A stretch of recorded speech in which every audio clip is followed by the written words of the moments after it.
नमस्कार दोस्तों, आर्यावर्त में आप सभी का स्वागत है। दोस्तों, आप लोगों को महाभारत का वो एपिसोड याद होगा जिस एपिसोड में भगवान श्री कृष्ण युद्ध को टालने के लिए पांडवों की तरफ से शांति प्रस्ताव लेकर आते हैं। दुर्योधन के सामने ये शांति प्रस्ताव रखा जाता है। दुर्योधन शुरू में सारी शर्तें माफ कर देता है कि ना मैं पांडवों को इंद्रप्रस्थ लौटाऊंगा, ना मैं द्रौपदी से क्षमा मांगूंगा, कुछ भी नहीं करूंगा। तो भगवान श्री कृष्ण कहते हैं कि सारा साम्राज्य तुम रखो, सिर्फ 5 गांव पांडवों को दे दो। 5 गांव वो कौन से थे जिनके ना देने पर महाभारत का युद्ध सुनिश्चित हो गया था।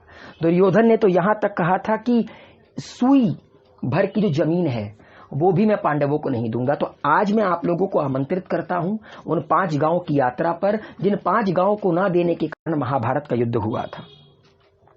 दोस्तों, ये जो स्क्रीन पर आप लोगों को नजर आ रहा है, ये जो महाभारत काल था, द्वापर युग, ये उसके जनपद हैं। द्वापर युग में ये पूरा का पूरा द्रविड़, चोल, कर्नाटका, अश्मक, मालवा, निषाद, मत्स्य, शल्य, खांडव, कुरु, कुरुक्षेत्र, ये सारे के सारे जनपद हुआ करते थे। जिन 5 गांवों की मांग शांति प्रस्ताव के दौरान भगवान श्री कृष्ण ने की थी, हस्तिनापुर से, दुर्योधन से, महाराजा धृतराष्ट्र से, उनमें पहला गांव था इंद्रप्रस्थ। दोस्तों, महाभारत अगर आप पढ़ेंगे तो महाभारत में इंद्रप्रस्थ का उल्लेख कहीं कहीं पर श्रीपत के नाम से मिलता है।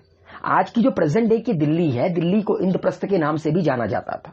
तो माना यह जाता है कि पहला गांव जिसकी मांग की गई थी उसका नाम इंद्रप्रस्थ था, जिसको श्रीपत भी कहते थे। जब पांडवों और कौरवों के बीच संबंध खराब हो गए थे तो धृतराष्ट्र ने, जो कि हस्तिनापुर के कार्यकारी महाराज थे, उन्होंने यमुना के किनारे खांडव प्रस्थ क्षेत्र को पांडवों को देकर अलग कर दिया था। मतलब हस्तिनापुर कौरवों को, खांडव प्रस्थ किनको, पांडवों को। अच्छा, खांडव प्रस्थ पूरी की पूरी बंजर भूमि थी, वहां पर कुछ भी उपज नहीं सकता था, मगर पांडवों ने भगवान श्री कृष्ण की सहायता से अपनी मेहनत के बलबूते इंद्रप्रस्थ को खड़ा किया। और इंद्रप्रस्थ इतना खूबसूरत था कि उसको देखकर तो देवताओं को ईर्ष्या हो जाए। दुर्योधन की बात छोड़िए, क्योंकि रावण का ससुर और देवताओं के शिल्पकार कौन थे? विश्वकर्मा थे। और असुरों का शिल्पकार कौन था? असुरों का शिल्पकार था मायासुर। मायासुर ने इंद्रप्रस्थ का निर्माण किया था और उस दौर में इंद्रप्रस्थ सबसे खूबसूरत था।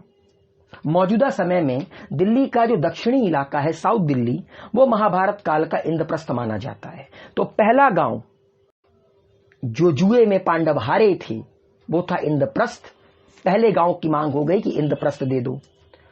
दूसरा गांव था दोस्तों व्याघ्रप्रस्थ, जो आज का बागपत कहलाता है। अगर आप उत्तर प्रदेश आएंगे तो उत्तर प्रदेश में एक शहर है जिसको बागपत कहते हैं। असल में इसका पुराना नाम व्याघ्रप्रस्थ था। व्याघ्रप्रस्थ था जब महाभारत का काल था। जब मुगल इंडिया आए तो मुगलों ने व्याघ्रप्रस्थ का नाम बदलकर बागपत रख दिया।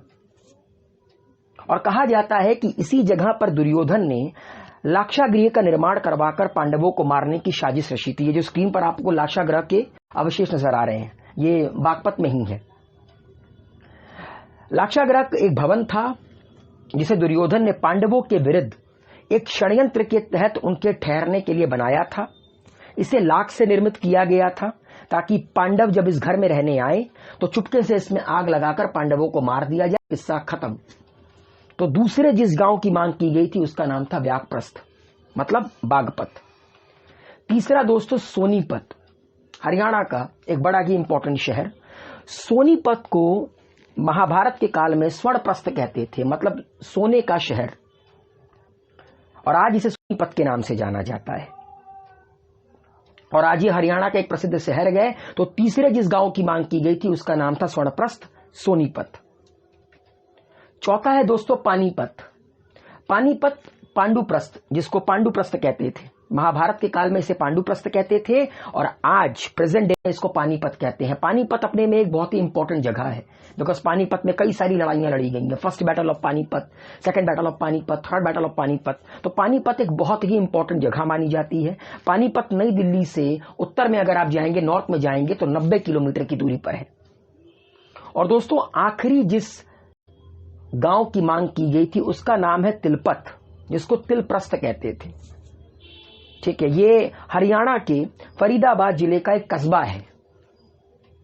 तो दोस्तों, इंद्रप्रस्थ, व्याघ्रप्रस्थ, स्वर्णप्रस्थ, पांडुप्रस्थ और तिलप्रस्थ, इन 5 गांवों की मांग की गई थी भगवान श्री कृष्ण के द्वारा, जिसमें से 3 प्रेजेंट डे में कहां पर है? हरियाणा में है, सोनीपत, पानीपत, तिलपत। एक आपका इंद्रप्रस्थ जो कि दिल्ली कहलाती है, और एक आपका व्याघ्रप्रस्थ जिसको बागपत कहते हैं। तो इन 5 गांवों की मांग भगवान श्री कृष्ण ने की थी, बिकॉज पांडव 5 थे। आप 5 गांव दे दो, युद्ध टल जाएगा, ना द्रौपदी से क्षमा मांगनी पड़ेगी, ना आपको आधा राज्य देना पड़ेगा। मगर दुर्योधन ने कहा, सुई भर जमीन नहीं दूंगा। तो तुम 5 की बात कर रहे हो। उसके बाद दुर्योधन ने षड्यंत्र रचा भगवान श्री कृष्ण को बंदी बनाने का। मूर्ख था, भगवान श्री कृष्ण को बंदी तो कोई बना नहीं सकता। जिन्होंने अपने पैदा होने के बाद कारावास को तोड़ दिया, उनको ये दुर्योधन बंदी बनाएगा। तो ये वो 5 गांव थे जिसका सफर आज हम लोगों ने तय किया, और जाना कि इन 5 गांवों को लेकर महाभारत का युद्ध हुआ, ना देने पर दुर्योधन के द्वारा। तो उम्मीद है आप लोगों को इन 5 गांवों का सफर अच्छा लगा होगा।